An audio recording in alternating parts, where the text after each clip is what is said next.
It-tmexxija ta' Roberta Bela bħala Prim Ministru u mexxej Laburista fl-aħħar 6 snin fistret stabilta.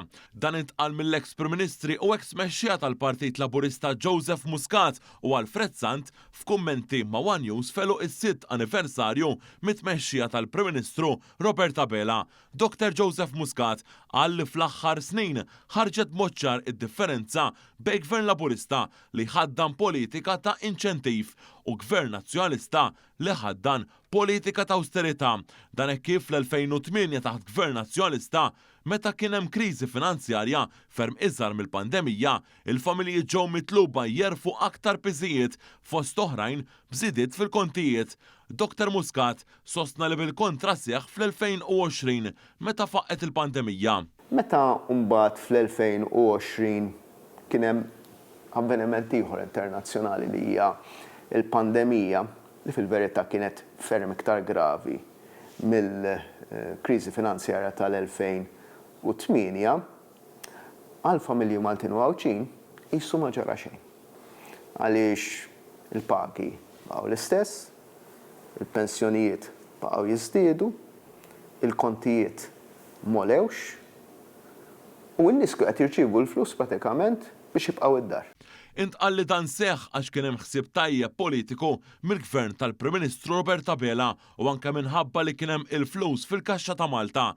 Min-naħa tiegħu Dr. Alfred Sant fisser it-tmexxija tal-Prim Ministru Roberta Bela li kienet waħda li tat lill-poplu Malti u Għawċi stabilta f'perjodu ta' sfidi internazzjonali. L-ewwel 6 snin tal-Gvern ta' Roberta Bela taw lill-pajjiż u l-Maltin u l-Għawċin kollha stabilta, tkabbir ekonomiku kbir li għadu għaddej u li se jibqa' għaddej, u titjib soċjali sostanzjali għaż-żgħażagħ, għall-familji u għall-anzjani. Dr. Sant qal li fis-snin li ġejjin se jitkompla dan il-ġid li nħoloq mill-Gvern Laburista fl-aħħar snin minkejja it-tensjonijiet ġeopolitiċi li għaddejjin bħalissa. Il-Partit Laburista joffri il-pedamenti ta' titjib soċjali, ta' ħarsin quddiem, ta' difiża tal-pajjiż, ta' neutralità u ta' dak kollu li fuq tista' tinbena l-prosperità ta' Malta u ta' Għawdex. Dr. Muscat qal li għall-aħjar tal-pajjiż in-nies għandhom jażlu l-Partit Laburista immexxi mill-Prim Ministru Roberta Bela. In-nies fil-kwitta darhom jien dejjem nemmen li saqsu mis-soqsija. Jien fil-5 snin li għaddew għext aħjar mill-5 snin ta' qabel, iva jew le. U fil-5 snin li ġejjin, x'nemmen li hija l-aħjar direzzjoni li l-pajjiż jieħu biex mhux biss ngħix aħjar, imma ma nitlifx dak li għandi. U naħseb illi t-tweġiba f'moħħ in-nies hija ċara ħafna li hija l-Partit Laburista immexxi minn Roberta Bela.